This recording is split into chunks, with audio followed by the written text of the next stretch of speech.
back. It's halftime here at the 44th anniversary of the game. That's Fort Walton and Choctahatchee. We've got some legends of the game joining us from 40 years ago. That's right. They used to swallow salt tablets in bulk, and now it's ibuprofen. We've gotten them off the couch and away from the icy hot. And we're going to call roll because this might be like herding cats. I think we have about 7 of them. Let's call roll from Choctahatchee. Quarterback Vince Bruner. Here. Wide receiver John Hambleton. Here. Defensive back Chuck Whitehead. Yeah, I'm here, Tom. And I'm guessing that may have been running back Garry Hines that just jumped on. Right on, Tom. And from the Vikings, we've got the do-everything twosome of Randy Hare and Kim Duncan. Here. And without question, the one we've been waiting on for so long to do this, the Italian Stallion joining us, the running back, Mike Churillo. Mike joining us from up in Atlanta. Mike, thanks for joining us, man. Yeah, I'm here. Thanks. Thank you, Tom. Hey, let's turn the clock back because this game is big now, and it was huge back then. Fort Walton Beach being the new school, and waited a couple years to play the game, and you guys teed it up in year 4. But let's talk a little bit about the build-up going into the game, and also when it started. It started like in youth leagues, didn't it, Kim? I mean, we were playing football against each other when we were kids. Oh, yeah, a lot of us were playing, with each other on the same team, and then, of course, in the same league playing against them. So we all, grew up, knew each other. I mean, there's just, it was real competitive. I mean, we played some pretty good ball. There was some, hits and knocks and bumps and bruises and good times. So, and if we weren't on the football field, we were most of us were down at Ferry Park hanging out. So yeah, it seemed like Jet Stadium back then was the place to be. Started when we were probably about 9 or 10 years old, right, Chuck Whitehead? Yeah, they had a younger league from 9 to 11, and then I think 12 and 13 played up in the Rebels. And I think even back then, hard to believe if you're around here now, St. Mary's fielded a couple teams, right, Chubby Hines? Yeah, that was the team that we could play on because at the beginning, it was doing a little segregation, and Coach Swaby, Mike Swaby was the coach down there, and all of a sudden the doors started opening, and we jumped on board, and it was a happening. It was almost like after we grew out of that, you couldn't wait to suit it up in what was then junior high, and it seemed like the two rivals were Meg's Junior High and Fort Walton Beach Junior High, which morphed into Bruner Junior High. Mike Churillo, take us back to those days. That was a lot of fun. Yeah, I can remember that, and I can remember Pryor being part of that gaggle of teams too. But going back to Garry Hines playing at St. Mary's, I didn't know it at the time, but I can remember going there and watching St. Mary's play, and I can remember I was enamored by that. I mean, that was when I first saw those kids playing, and I'm sure Gary was one of them. That was one of the things that made me want to play football, just watching those kids play on those after. I guess it was either Saturday morning or Sunday morning, right, Gary? Yeah. But it seemed like everybody that's in this little 8-some son or whatever of us ended up either at Meg's or over at Bruner. And John Hambleton, you guys had quite a team over there, Meg's. Yeah, we sure did. In fact, we're missing one of our key guys from back there in the day, Bill Sanderson. Bill was another one of those guys that could do it all, just gifted. In fact, he seemed like he was a couple of years maturity ahead of us back there in his middle school days, and so we had quite a team. But I remember Bruner coming over, and they had a heck of a team. All these guys that are on the call here too. Yeah, they had the cake mix back there returning kickoffs, right, Kim? That's right. Duncan Hines. Like Gary was mentioning last time, I remember us being back there. Of course, we already kind of knew that. The guy, we kind of looked at each other like, is this guy just now figuring this out? He kept saying back deep, Duncan Hines, and then finally he goes, you get it, Duncan Hines? And we kind of looked at each other like, okay, this guy's just now catching up to this. Randy Hare, tell me what you remember about that rivalry with Bruner and Meg's. I tell you, it's when they first started building that school, Mike and I had a part-time job working over the summer where we were planting grass out there in front of that school. And they told us at the time, so one day you'll drive by here and you'll look out there at that grass and say, I planted that grass. And sure enough, every time I drive by the darn place, I think of what he said and that we actually planted that grass out. But it was a rival, and every time those two teams played, there were people in the stands. And then when we went on to high school, I remember the mystique and going out to that field and seeing the mass of humanity that just lined the end zones, where there was absolutely no grass showing or no field showing except for what was right on the playing field, and the electricity in there was just unbelievable. Yeah, the ninth grade year for you guys and us guys was the first year they played that game. It was 1971. A little bit of controversy, but Vince, you remember that? It was like, the game kickoff was at 8 o'clock, and there was 13,000 people in the stadium. It was a crazy turnout, and for the first few years it was about the same, but I think the first one may have been the biggest one. Well, Gary, the one question I always had for you is somehow you ended up from Bruner at Choctaw and Cliff Lewis ended up from Pryor. Was there like a trade or something behind the night? Houston Harrison pulled something off or something, or who got the better end of that deal? Well, I'll let the fans decide that. But what had happened, they started talking about zoning, and I was told, for every game Fort Walton won and I played in it, it was going to be forfeited. So Everett Madison and those guys brought Coach Gabbard by my house and said, hey, see, he lives right here. He's supposed to go to Choctaw, and so I ended up playing against my friends, but it was all good. Let's go back to the buildup of that game 40 years ago. Obviously, there was a hunk of iron that Hudson Marina threw in the mix a few years before, and who knew that this trophy was going to mean as much as it did. Mike Churillo, talk about the Hudson Marina trophy. I think the Vikings had won the game 2 years in a row, and year 3 would be something magical if that did happen, right?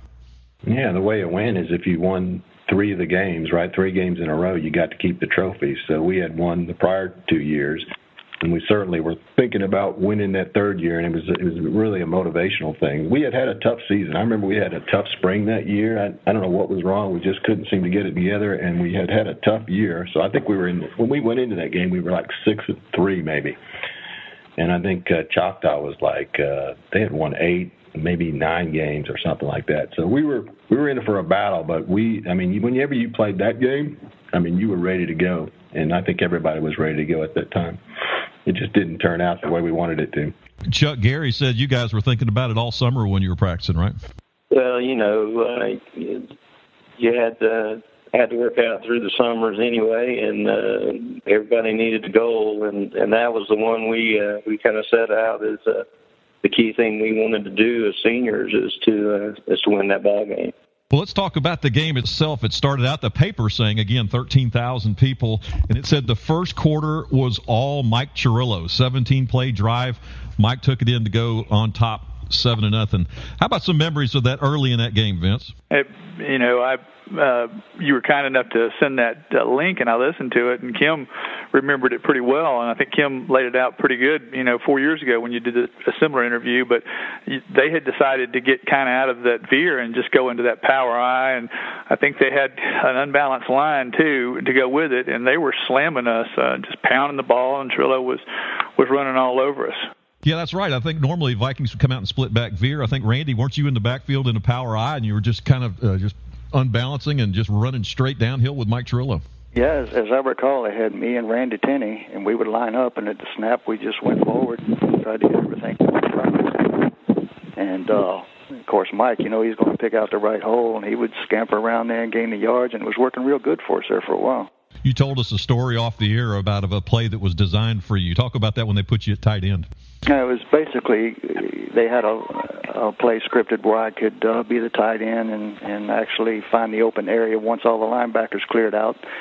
And Dane McDaniels was accurate enough, and I was lucky enough to catch the ball and ran down the field and got down to, I believe you said it was about the 14-yard line before I was tackled by Chuck Whitehead. And there was a penalty on the play, and it was by Mike that was holding, and I remember, holding such animosity that he had gotten a penalty on my play, and as life lessons would have it, as I look back, if he hadn't held somebody, I never would have been able to experience that catch and running down the field, even if it was called back. And you said that was the only game your dad ever got to see you play, right? The only game that he ever got to see me play, and had it not been for Mike, I wouldn't have been able to show off in front of him like that. So I appreciate that penalty. Kim, you talked on the pregame about some stories that you were vivid in your mind. Oh, real quickly here, I just remember me and Sanderson. A lot of people didn't think we liked each other because we was always butting heads in each other's grill. But truth be told, we were good friends.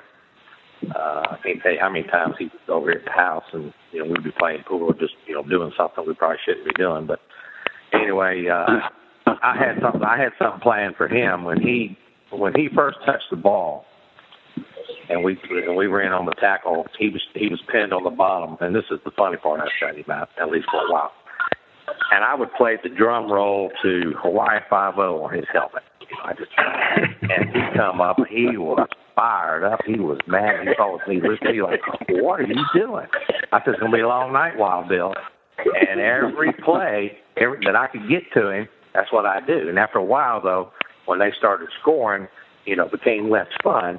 But then he wasn't an agitated, so that I stopped that. But what I was telling you about getting fired up over there is in the fourth quarter, as they were heading to the north end zone, and they were about on the 50-yard line, and they called Vince ran a pitch to Bill, and I read it, and I came flying across the line. I hit him. At that time he turned and started, to run downhill, I hit him. Locked him straight up. He was a pretty strong boy, and I guess we were kind of evenly matched because he wasn't going forward, and I wasn't pushing him back. And we were running sideline, hooked up, running sideways directly to the Indian sideline. And I'm thinking, I can't go out of bounds with him. I can't, have him or them saying I couldn't get him down. That just wasn't going to happen. So as we got near to the sideline, I had him up on the shoulder pad. I reached down and I picked him up. Didn't really mean to do it like this, but it ended up that way. I picked him up, and I actually got a picture of this in the paper on Sunday, the beginning of it, not this part. And I got him up in the air, and I guess, any other way to say it, I bounced him off the ground, power slammed him, or body slammed him, whatever you call it. Oh, my gosh. I was getting him up, and they were yelling and screaming, and most of it, I think, was the guys that didn't play. They didn't really know me, and I guess they thought I did it on purpose. And they were just, saying all kind of stuff, and I got Bill up. We were kind of easing back off each other's huddles, and I looked at him. I said, "I'm going to need an armed guard to get out of this place tonight." And he just looked at me and laughed. He said, "It'll be all right." And that was funny. But real quickly, too, like I was telling you, this was about Vince. It was in the fourth quarter still, and they were heading down. And Randy and I, if I remember, I know this play was Randy and I, but it seems like Randy and I played on the weak side most of the night. And I know we talked earlier, that I chased Vince across the top of the field all the time, and I think Randy was chasing him down the backside, down the line, trying to catch him on the running to the other side. But for whatever reason, they didn't run our way much. But we had a stun on it. It was 4th and 4, and if motion option came our way, Randy was going to skate out and take the pitch, and I was going to fill in. And sure enough, they came our way, and Randy held in there and then skated out the last minute, and Vince read that, and Vince turned up in that seam. And when he did, I come flying up there like a bullet, and I squared him up, and I lit him up. I hit him really hard. But the problem with that is when I hit him that hard, I didn't get a good lock on him. And Vince ricocheted off, turned like 180 degrees, and started rumbling and stumbling backwards, sideways, every way he could, trying to get his balance. And out of pure determination, he falls forward and gets that first down. And I'm like, man, why didn't I just come up here, sit, wait on him, grab him, hold him, wait for help, whatever. But that ain't how it worked out. But why I said that was so critical, because about 4, 5, 6 plays later, they ran that same play opposite of us, and that's when Vince took it in about 20-something yards. So I always thought, if I'd have just hunkered down, if I'd have just grabbed on him, but, it's just the way it was. So that's a play that I wish I always had back, but, regardless of the outcome. But, that's just a personal thing. But, Vince did a good job. He, like I said, pure determination. He was not going to be denied that first down, and he got it. So hats off to Vince for that. Vince, that ring a bell to you? Yeah, when Kim was talking about that, Gary probably remembers Gary ran the wrong way on one play. It was a big fourth down. And I'm looking back there, and he's supposed to be running like a power sweep to our sideline, and he's going the other direction. And I'm thinking, uh-oh. So, they always tell the quarterback, follow the play, the hole that the play is supposed to be run to. And I did, and we ended up getting the first down. And Gary was funny. We came back to tell him, he said, man, sorry about that. I said, yeah, okay, we got it. Vince, if it makes you feel any better, in junior high, he used to go a long way all the time, too. I remember when the first part of the game, I had told Gary, I said, now don't run inside on this. And if you do, they're going to pick this thing. So he runs inside, and Cliff picks it off. And if he'd run outside, he'd hit the sideline and gone, And so whenever I threw a pick, I always had my mind made up. I was going to be in the vicinity of making the tackle if I didn't. I was going to do my best. So I made the tackle, caught Cliff over there on the sideline. He almost went for a 6. And Gary's over there, the first guy I see. He said, man, dog, I'm sorry I went the wrong way there on that one. He said, but I'm glad you caught him because I couldn't catch him. Well, John Hambleton, you and Vince, y'all put up video game numbers that night. I think you had 3 catches. Vince was 3 of 5, 55 yards. I mean, when he called a pass play, was it like all of a sudden Christmas tree lights up and it's coming your way? Pretty much. We didn't exactly have an innovative passing offense. It was pretty predictable when it was 3rd and long, and even then it was oftentimes Sanderson or Hines. But I'll tell you, Gary, I've heard that story twice now, and you probably heard it 100 times about that pickoff. And I'm thinking of the story I had one time. We had 3rd and long, and Coach Walton called a pass play, and I was lucky enough to catch it and move the change. It was a 3rd and long, big drive we had. And for 40 years, I've heard Vince telling me, listen to him, why didn't you keep your feet? Why didn't you put a score that touchdown? For 40 years.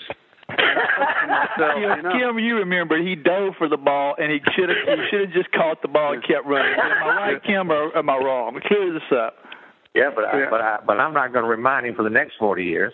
Yeah, but listen, this is the truth. If I'd have gone for it and I hadn't have made that catch, for 40 years I'd have heard him say, why didn't you just make the easy catch? Why didn't you just move the chain? So that was my highlight.